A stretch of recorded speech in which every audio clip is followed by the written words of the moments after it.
Então, a gente entra especificamente dentro dos 3 princípios que nós temos no R. O R como um objeto, o R como uma função e o R como interface.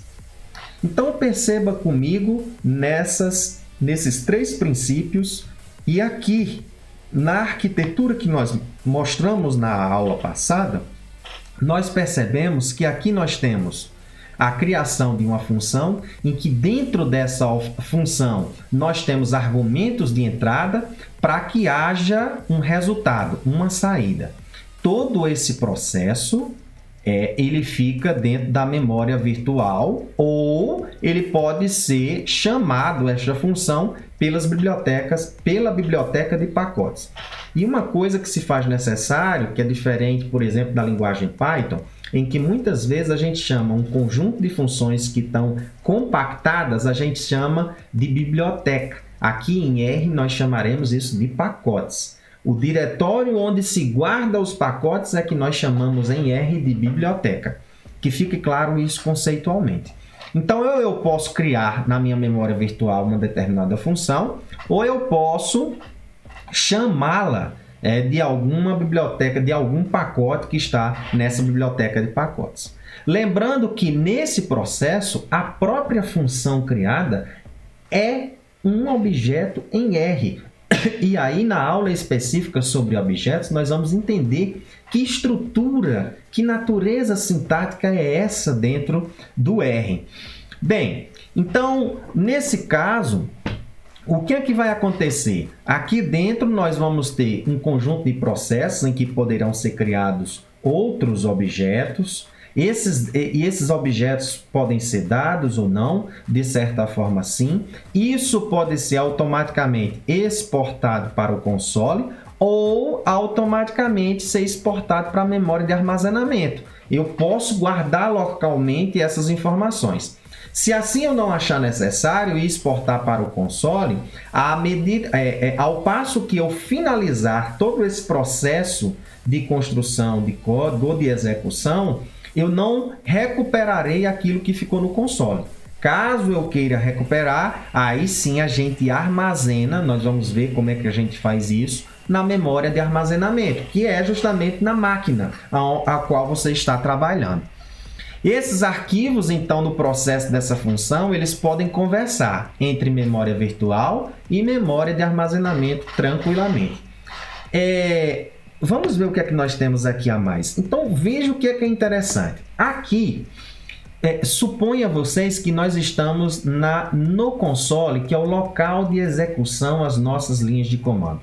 Então, aqui especificamente, nós temos apenas um comando, que é justamente esse daqui. É muito intuitivo. Aqui nós temos uma flechinha, em que essa flechinha diz o seguinte: olha, eu tenho um número aqui e eu, ao querer recuperar, para eu não precisar estar digitando toda a vida esse número, eu queria associar isso aqui a um nome. E esse nome que eu quero associar é X. Aí o que é que eu faço? Eu vou e executo essa primeira linha.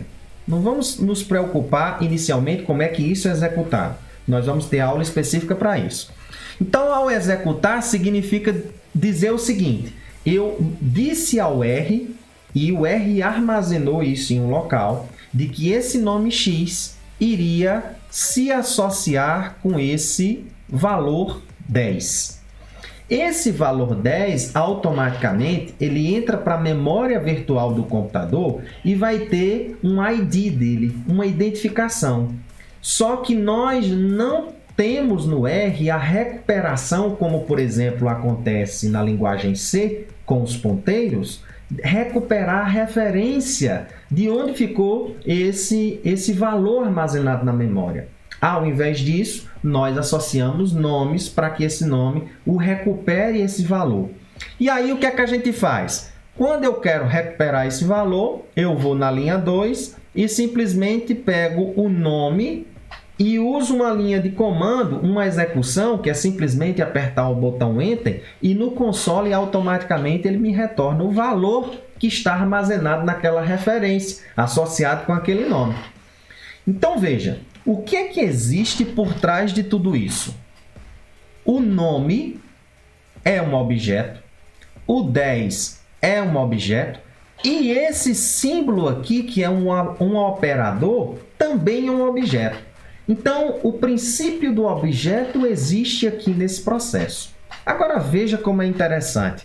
Essa simbologia aqui, ela na realidade, ela está simplesmente mostrando para nós, a nível de usuário, a associação do nome com o valor 10. Mas por trás existe, na realidade, uma chamada de função do qual a arquitetura do R se encarrega de pegar a referência da memória onde esse valor ficou armazenado em código de máquina, ou seja, em binários, vamos pensar assim, de zeros e uns e tal, da forma que como esse valor é armazenado, e por meio desse nome eu consigo recuperá-lo. Então, tudo isso que está nesse símbolo por trás é uma chamada de função trabalhando em todo esse processo.